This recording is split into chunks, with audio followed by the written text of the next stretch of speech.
नमस्कार मित्रांनो, सुस्वागतम. गुढीपाडव्याच्या सर्वांना हार्दिक शुभेच्छा. तर लक्ष्मीच्या पावलांनी या मालिकेच्या आजच्या भागामध्ये संगीता खूप रडत असते. तर काजल तिला समजावते. तर संगीता म्हणत असते की अगोदर हिने जे काही करून ठेवले त्यातूनच आपण सावरलेलं नाही आणि आता हे काय करून ठेवले ग, म्हणून ती खूप आपल्या डोक्यात मारून घेत असते. तर दिनकर म्हणतो की संगे स्वतःला सावर. संगीता म्हणत असते की कसे मी स्वतःला सावरू, आपण तिच्यावर हे संस्कार केले का, मला आता जीव देण्यावाचून पर्यायच राहिलेला नाही, म्हणून संगीता खूप रडत असते. तर नैना सुद्धा खूप रडत असते. तर काजल विचार करते की मला आता हे सर्व कलाताईला सांगायलाच हवे. तेव्हा काजल लगेच बाजूला येते आणि कलाला फोन लावते. तर कला रिक्षातून घरीच येत असते. तेव्हा कला म्हणते की अगं गुंड्या, मी तुला फोन करणार होते, आणि संगीताचा रडण्याचा आवाज तिला येतो. तर कला विचारते की अगं गुंड्या, काय झाले. हा आईच्या रडण्याचा आवाज येतो, घरी सर्व काही ठीक आहे ना, म्हणून कलाला टेन्शन येते. तर काजल म्हणते की ताई, तुला तेच सांगण्यासाठी मी फोन केला. कला म्हणते की अगं गुंड्या, पटकन बोल, मला खूप टेन्शन आले. तर काजल सांगायला लागते की नैना दीदी. तर कला म्हणते की काय नैनाताईचं. तेव्हा काजल म्हणते की नैनाताई प्रेग्नेंट आहे. ते ऐकून कलाला तर धक्काच बसतो आणि गुंड्या, हे काय सांगतेस तू, असे धक्क्यानेच बोलते. तर काजल म्हणते की हो अगं, हे खरे आहे, आताच आम्हाला हे समजले. नैना दीदी तर काही सांगायला तयार नाही. बाबा सुद्धा खूप टेन्शन मध्ये आहे आणि हे सर्व काय चालले त्याचा काहीच कळत नाही. त्यामुळे तू इकडे येतेस का. तर कलाही रडत असते आणि हो गुंड्या, मी ताबडतोब तिकडे येते, तू तोपर्यंत आईबाबांना सांभाळ. तर काजल ठीक आहे म्हणून फोन ठेवतात. तर कलाही रडतच रिक्षावाले दादांना म्हणते की पुढच्या चौकातून लेफ्ट घ्या, म्हणजे ती नैनाकडे जायला निघते. त्यानंतर इकडे चांदेकरांच्या घरी अद्वैत विचार करतो की नक्की ही अति आगाऊ आहे कुठे, तिला काय असा पुरावा सापडला असेल, आणि जे काही सापडले ते स्ट्रॉंग एव्हिडन्स असायला हवा, नाहीतर सर्वांसमोर पुन्हा लाज जाईल. आणि अजूनही का आली नसेल म्हणून तो कलाची वाटच बघत असतो. तर गुरुजी हे नवऱ्या मुलाला नवरी मुलीला अंगठी घालायला सांगतात. तेव्हा रोहिणी ही राहुलच्या हातामध्ये अंगठी देते. अद्वैतला तर जाम टेन्शन येते की आता हे सर्व मी कसे थांबू, हे त्याच्या लक्षातच येत नाही. काय करू असा विचार करून तो कलाला फोन लावतो, परंतु कला काही फोन उचलत नाही. नक्की हिला काय प्रॉब्लेम असेल म्हणून ही फोन घेत नसेल. तेव्हा अद्वैत एक नाटक करतो आणि मुद्दाम छातीत दुखल्यासारखे नाटक करतो आणि लगेच सर्वजण खूप घाबरतात आणि अद्वैतला काय झाले म्हणून सर्वजण अद्वैत जवळ येतात. तर सरोजला सुद्धा खूप टेन्शन येते आणि ती प्रदीपला म्हणते की आओ बघता काय, डॉक्टरांना फोन करा. तर अद्वैत म्हणतो की नाही नको, मला बरं वाटेल, आणि मनात विचार करतो की ही अति आगाऊ कधी येणार, तिच्यामुळे मला हे सर्व नाटक करावे लागते, पण त्यामुळे आई तर डिस्टर्ब झाली असं तो विचार करत असताना इकडे कलाही खऱ्यांच्या घराबाहेर पाय ठेवते आणि तिला सरोजने जी आठ घातलेली असते ती आठवते. तेव्हा कला रडतच देवी अंबाबाईला हात जोडते आणि मला माफ कर की मी सरोज आईंना दिलेले वचन मोडते, कारण माझ्याकडे आता दुसरा कोणताच मार्ग नाही. तर कला आतमध्ये येते. तर संगीता ही जोरजोराने नैनाला मारत म्हणत असते की अगं बोल ना, कुठे शेण खाऊन आलीस. संगीता स्वतःला सुद्धा खूप त्रास करून घेऊन नैनाला मारत असते. तर कला धावतच येते. तेव्हा संगीता कलाला बघून खुश होते आणि रडतच म्हणते की हे बघ कला, तू आली, हे बघ नैनाने काय करून ठेवलेस ग, कुठे सुद्धा तोंड दाखायच्या लायकीचं ह्या पोरीने ठेवले नाही. एवढं सगळं तिने शेण खाल्लं आणि आता तर तोंड बंद करून ठेवले, म्हणजे ती काहीच बोलत नाही. तूच सांग तिला की एकदाचा आमचा जीव घेऊन टाक. तर कला संगीताला समजावते. तेव्हा संगीता म्हणते की अगं कला, कसे होणार ग, बाहेर सर्वांना कोण हिच्याशी लग्न करेल ग, आणि तो पोरगा ज्याच्यामुळे हे सर्व झाले तो तर उद्या लग्नाला हिच्याबरोबर नाही म्हटला तर काय करायचे, काय करू ते सुचत नाही, जीव द्यावासा वाटतो ग मला, म्हणून संगीता खूप रडत असते. कला म्हणते की आई तू शांत हो, मी बोलते नैनाताईशी. तेव्हा कला ही नैना समोर येते आणि नैनाताई चल असे म्हणत असते. तर नैना फक्त कलाकडे बघत असते. दिनकर विचारतो की कला कुठे निघालीस. तर कला म्हणते की आई बाबा तुम्ही काही काळजी करू नका, सर्व काही व्यवस्थित होईल. कला ही नैनाच्या हाताला धरून तेथून घेऊन जात असते. तर संगीता म्हणते की कला अशी सोडून जाऊ नकोस. कला कुणाला काहीच सांगत नाही आणि नैनाला तेथून घेऊन जाते. तर इकडे अद्वैत हा विचार करत असतो की मी कोण आहे, अद्वैत चांदेकर, आणि या अति आगाऊमुळे मला हे सर्व नाटक करावे लागते, परंतु आता तर हे नाटक मी नाही करू शकत, आता मी थांबू शकतो. आई सुद्धा टेन्शन मध्ये आलेली आहे. तेव्हा सरोज ही अद्वैतला म्हणत असते की आपण डॉक्टरांना बोलूयात, अचानक कशी तुला इतकी धाप लागली. तेव्हा अद्वैत नाही बोलतो कारण मला बरे वाटते.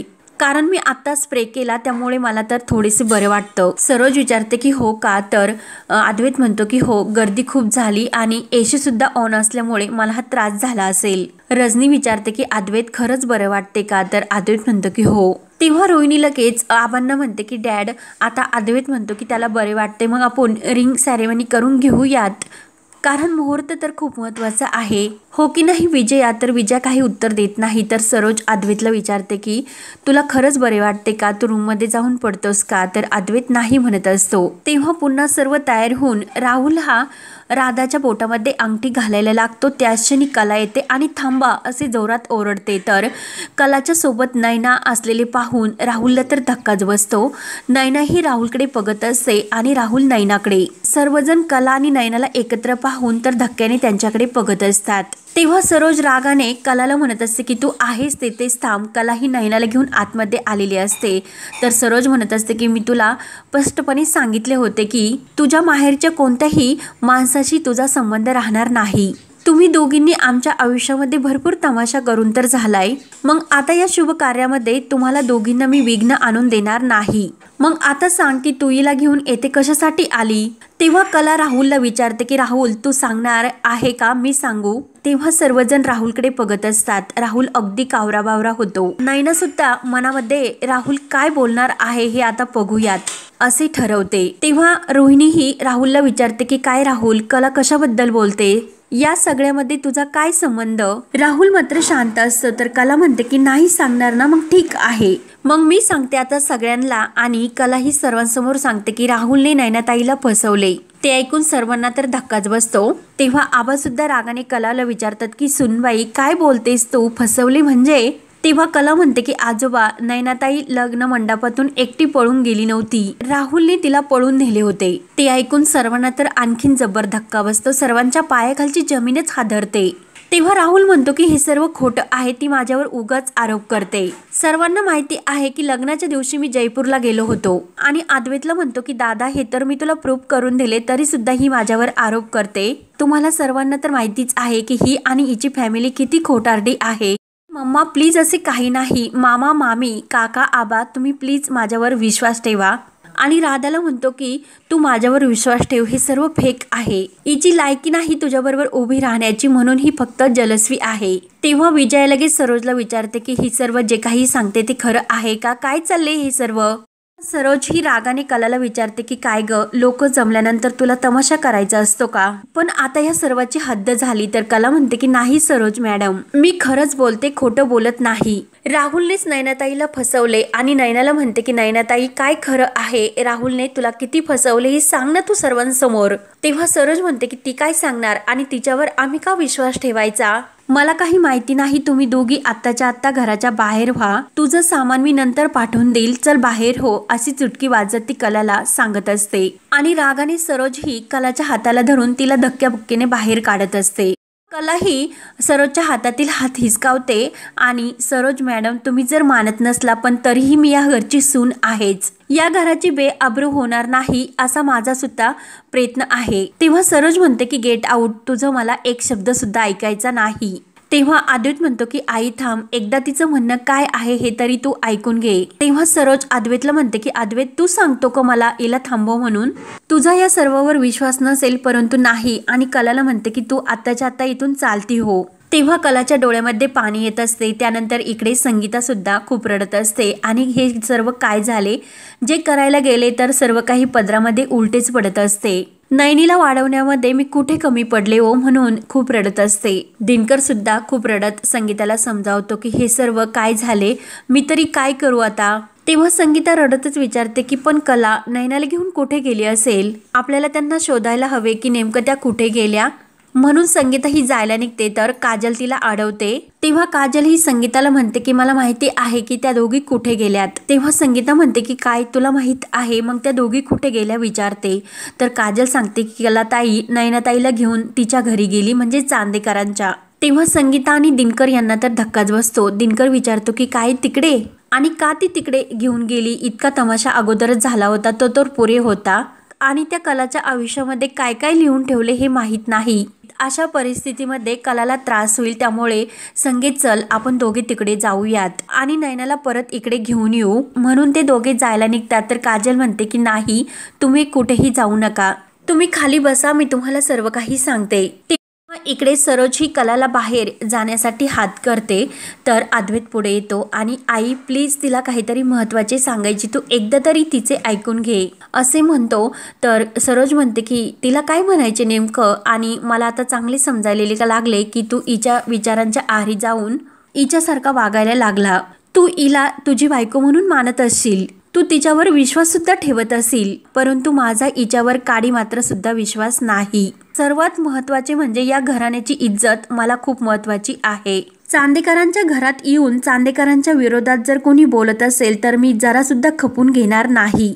तेव्हा कला खूप रडत असते आणि नयनाला म्हणते की नयनाताई आता तरी सांग की नेमकं काय घडले ते सर्वांना. तेव्हा नयना आपले डोळे पुसते आणि अद्वैतला सॉरी बोलते आणि अद्वैतला म्हणते की मला तुला फसवायचे नव्हते पण. तर लगेच सरोज म्हणते की पण काय, आता तुझे डोळे उघडले का, परंतु तुझी बडबड ऐकायला कोणाला इंटरेस्ट नाही. तुम्ही दोघींनी ताबडतोब येथून निघून जा, नाहीतर मी सिक्युरिटीला बोलवीन आणि धक्के मारून तुम्हाला घराच्या बाहेर काढेल. तेव्हा अद्वैत म्हणतो की आई प्लीज तिला बोलून दे. तेव्हा सरोज म्हणते की अद्वैत तू आता गप्प बस, मला चांगलंच माहिती आहे या दोघी सुद्धा खोटारड्या आहेत. ही तर भर मांडपातून पळून गेली होती आणि आता दोघी मिळून राहुलचा साखरपुडा मोडण्यासाठी आल्यात. हे सर्व तुझ्या लक्षात येते का. तर ते ऐकून कलाला खूप वाईट वाटत असते आणि नयनाला सुद्धा. सरोजी अद्वैतला म्हणते की तुझ्यासारखा इतका हुशार मुलगा असे काही वागू शकेल याची खरंच मला विश्वासच बसत नाही. तेव्हा कलाही म्हणते की सरोज मॅडम आम्ही खोटं बोलत नाही आणि नयनाताईला सुद्धा मी अजिबात पाठीशी घालत नाही.